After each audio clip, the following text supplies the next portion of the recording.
दोस्तों, आज के समय में संसार में शिक्षा का मतलब रह गया है कि खुद का कल्याण करो। लेकिन सनातन काल इस बात का साक्षी है कि शिक्षा केवल स्वयं की खुशी के लिए नहीं थी, बल्कि सर्वमान्य के सुख दुख का हिस्सा थी।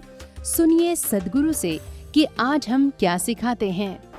जब घर से निकलने लगता माँ कहती देखो टिफिन किसी को देना मत, अपने खाना। अरे अब तो लड़का कहेगा अपने खाना। पानी दूसरे को मत पिलाना, अपने पीना। अब लड़का का जो है, अब स्कूल में कोई दूसरे बच्चे मांगेंगे प्यासे हैं इतना, माँ कही हमको असहज हो रहा है। खाना हम लोग कहते हैं बांट कर खाओ, लड़का असहज हो रहा है, ना हम नहीं देंगे, मर रहे हैं मरो। माने कह रहे हैं ना, माँ और बाप बच्चे को बचपन से ही असहज बनाने लगता है। दूसरे को मत देना, कोई मांगे तो कह देना कम है। तले फोन आ गया, पापा फोन आया है, टेलीफोन बोल रहा है लीजिए, तो कह दो कि नहीं है। अब लड़का कह रहा है कि पापा कह रहे हैं नहीं है।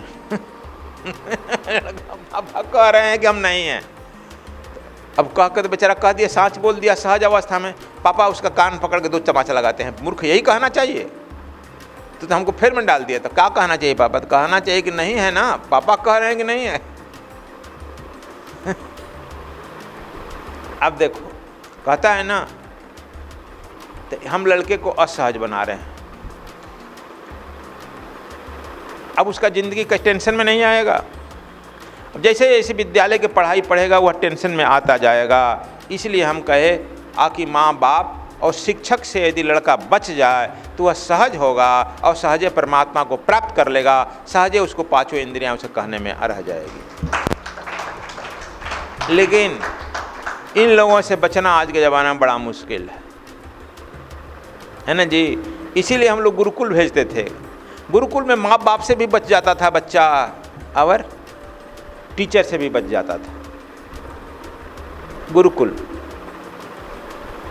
माँ बाप से बच जाता था और टीचर से भी बच जाता था।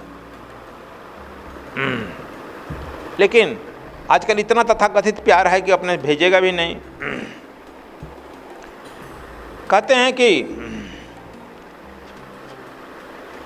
जितना हम बच्चे को बचपन से ही A for apple B for baby रटाते हैं 30 साल तक, और लड़का अनएम्प्लॉयड बनकर रोड पर घूमता है, यदि हम बच्चे को बचपन से ही आत्मबोध कराने लगे, आत्मा का ज्ञान देने लगे, तो हमको हम समझते हैं आकि वह लड़का 21 साल आते आते वह आत्मज्ञानी हो जाएगा और बिल्कुल सहज हो जाएगा, और वह चलेगा जैसे चलेगा, मुस्कुराते हुए चलेगा, बुद्ध के स्वरूप को प्राप्त कर लेगा। इस सांसारिक जीवन में सबसे कठिन है अपनी इंद्रियों को कंट्रोल करना, खुद को एकाग्र बनाना, क्योंकि परमात्मा की प्राप्ति के लिए जो सच्चे मन से भक्ति करेगा वही सफलता प्राप्त करेगा। इसलिए अपने स्वयं के लिए एक मार्ग चुनें और उसी मार्ग पर अग्रसर होते रहें। अपनी महत्वाकांक्षाओं को भूल जाएं। कहते हैं कि मन की गति दो है, बाह्य और अंतर की गति। मन जो बाहर की गति करता है तो विषय भोग वासना में दौड़ता है, गिरता है। और जब कभी गुरु की अनुकंपा हो गई लाखों में किसी एक पर, तो वह अंतर की यात्रा करता है। तो अंतर जो है वह जब यात्रा करने लगता है तो उसकी पांचों ज्ञानेंद्रियाँ सहज ही जो है अंतर्बोध को प्राप्त करने लगती है। जब अंतर्बोध को प्राप्त करने लगती है तो पांचों ज्ञानेंद्रियाँ सहज ही उसके नियंत्रण में हो जाती है। करना नहीं पड़ता, नियंत्रित हो जाती है। ईशा ने कहा है, ईशा मसीह ने, जो बच्चे की तरह स्वभाव हो जाता हो परमात्मा को प्राप्त हो जाते हैं। इसका मतलब बच्चा नहीं प्राप्त करता है। जब इस आत्मज्ञान के अनुभव होते होते होते वह आदमी, ज्ञानी पुरुष, वृद्ध पुरुष भी, जब उसका मन जो है बच्चे की तरह हो जाता है, अनुभव बच्चे की तरह हो जाता है, तो वह परमात्मा में प्रवेश कर जाता है। यह बात समझो। कैसे? नामदेव, तुम लोग जानते हो कि नामदेव दर्जी थे। उनके नाना कहीं बाहर जा रहे थे। नामदेव 5 साल के बच्चे थे। नाना दर्जी थे, बाहर जा रहे थे। कहे कि बच्चा देखो कुछ राशन है, तू यह बनाना और भगवान को भोग लगाना। कहा कि ठीक है। नामदेव जी बेचारा छोटा लड़का, भगवान भोग वोग लगा कर ले करके भगवान के यहाँ बैठ गया। भगवान खा लो खा लो, भगवान खा लो खा लो। भगवान फिर देख रहा है खाए नहीं, वही तेरी पड़ा है। कहा कि पानी नहीं रखे हैं इसलिए, फिर लोटा में पानी रख दिया। अच्छा अब खा लो, पानी है पी लेना। फिर नहीं खाया। कहा कि गजब हाल है, भगवान नहीं खाए। कहा कि वो भगवान हमारे नाना जी जो है भगवान को पानी वानी रख करके पर्दवा है तेरी खींच देते थे। वही पर हम लजाता है ना भगवान, अकेले नहीं खा, हमारे सामने नहीं खाएगा, पर्दा खींच दिया। अब खा लो भगवान खा लो। पर्दा के बाहर कहता ठीक है खा लो, हम देख नहीं रहे, आँख बंद कर लिए हैं। लेकिन उसको भी भूख लग रहा था, लड़का है, भगवान खाएंगे तब ना खाएगा। जाकर देखता है तो खाना यही तेरे। कहा कि तू खाएगा नहीं तो हम कब खाएंगे, हमको इतनी भूख लगी है। कल रोने लगा, खाएगा नहीं, अच्छा हमको गाय भी चराने जाना है और तू खाएगा है ये नहीं, तुम्हारा तो कुछ बस खाना है और सोना है। अच्छा तो हम गाय हम लाठी से चराते हैं और वो लठिया ला रहे हैं गाय। लाठी ले आकर कहा कि खाएगा नहीं, हम मारते हैं। जो लाठी उठाया बेचारा 5 का रामदेव भगवान कृष्ण क्या करें, विट्ठल कहलाते हैं, फटाफट उठे और खाने लगे। कहा कि ओ अब मंत्र हमको मालूम हो गया, अब लठिया रख कर खिलाना पड़ेगा तुमको। मंत्र मालूम हो गया ना। अब जो है खाने लगे। जब खाने लगा तो देखा कि सब भोजन करते हैं। अरे सब खा जाएगा, हाथों पकड़ लिया, हमारे लिए नहीं छोड़ेगा तो हम क्या खाएंगे, फिर खाना बनाएंगे। तो बोले भगवान कृष्ण के अरे नामदेव बड़ा भूख लगी है, रोज भूख लगी है। नाना तो बनाते थे उतने भोजनवा, उतने में फिर अतने में अपने भी खाते थे, हमको भी खिलाते थे। अब तू सब खाए जा रहा है तो हम क्या खाएगा, गाय चराने जाना है। कहा कि अरे बड़ी भूख लगी है। कहा आज छोड़ दो थोड़ा, हमको प्रसाद खा लें, कल से डबल बना देंगे। अब समझ गए कि तुम्हारा भोजन पूरा है तो अब तुम डबल बनाना पड़ेगा कल। अब समझ गई नामदेव, अब डुडू आदमी पूरा भोजन बनाने लगा।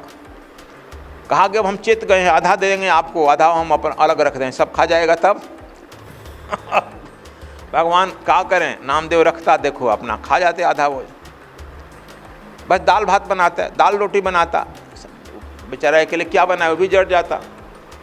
कहा थे कि अब हम अलग रख लिए हैं, अब नहीं देंगे। कहा कि हम भूख तो लगी है। कहा कि ना 7 दिन के लिए जो नाना दे गए थे तू 3 दिन में खा गया, फिर तो कहेंगे ना कि झूठ बोल रहा है, अब जाकर उधार ले आए। ठीक नाना आ गए 7 दिन पर, कहे कि कहा रे बच्चा बाल भोग लगाया है। तो कहा कि हम नाना जी लगाए तो हैं, लेकिन भगवान जो है ना बड़ा पेटू है, ज़्यादा खाता है। पेटू है तो आप 7 दिन के दे दिया था, 3 दिन में खा गया और हमारो भोजन वहाँ खा जाता था। कहा कि तुम्हारा हमारा भी तो कैसे रे। कहा कि अब हम अलग देखे ना रख देते थे, नहीं तो एक में दे देंगे तो खा जाता था, हम भूखे रहे हैं। कहा कि अच्छा बहुत हमसे ज़्यादा बड़ा पेट है नाना। कहा कि अच्छा तो कहाँ से खिलाया, तो उधार लेकर आए हैं बनिया से। नामदेव कहे कि अच्छा आज खिलाओ, हम बनाते हैं, ले जाओ खिलाओ। ले जा खिलाया नामदेव का, वो खा लो पर्दा खींच दिया। फिर डंटा लाना पड़ेगा, फिर डंटा लेकर आया। तू वो खाएगा नहीं, नाना जी कहेंगे तू अकेले खा गया है भोजन में, तो हम कहाँ से बनिवा को पैसा देंगे, हम देंगे कि तू देगा।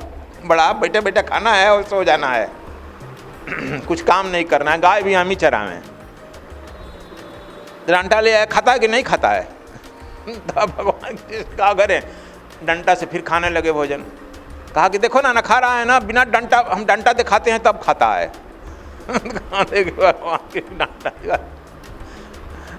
नामदेव को नाना को नहीं दिखाई पड़े। कहा कि हमको नहीं दिखाई पड़ रहा है बेचारा। ना दिखाई पड़ता है नहीं, मंत्र पड़ता है, खाएगा भी या दिखाई भी नहीं पड़ेगा हमको। तो भोजनवा इतना नहीं खाया, कौन देगा, तू देगा। नहीं दिखाएगा तो हम मारेंगे अब तुमको। भगवान कृष्ण बोले कि नामदेव तुम्हारे प्रेम से हम दिखाई पड़ रहे हैं, चलो। तुम्हारे नाना को भी प्रकाश रूप दिखाई पड़ गए। तो देखो कहने का मतलब वह लड़का जो है बाल स्वरूप है, कह दिए कि भगवान को भोजन कराना, तो भगवान को भोजन कराएगा, भगवान को खाना पड़ेगा। तुम जो है ले जा करके अपना रखते हो, और रह करके ढक देते हो और ढक कर कहते हो सतपुरुष को भोग लागे गा लेते हो। सतपुरुष को आचमन कीजिए गुरु कृपा निधान कह लेते हो। वो खाता या नहीं खाता ले जाकर अपने खच बांट कर खा लेते हो। तो यह जो है तुम्हारे खिलाने में उसके खिलाने में अंतर है, सहज। इसीलिए कहते हैं कि सहज हो जाओ कबीर साहब, सहज। संतो सहज समाधि बली, चलते फिरते घूमते रहो, काम करते रहो और सहज समाधि में रहो। जब सहज समाधि में तुम चलते फिरते घूमते काम करते समाधि में रहेगा तो वही तुम्हारी समाधि जो है वास्तविक कहलाएगी। अथवा केवल बैठकर आंख बंद करेगा, अनुलोम विलोम करेगा, वह असहज है, आर्टिफिशियल है। लेकिन तुम लोगों को नहीं लगता है, काम नहीं करता है, और काम यदि करता है तो उसमें समाधि में नहीं रहता है, ध्यान में नहीं रहता है। इसलिए हम कहते हैं चलो करो, तो गुरु जी को देखता है तो थोड़ा बहुत करने लगता है इधर उधर। इसलिए समाधि नहीं लगती है।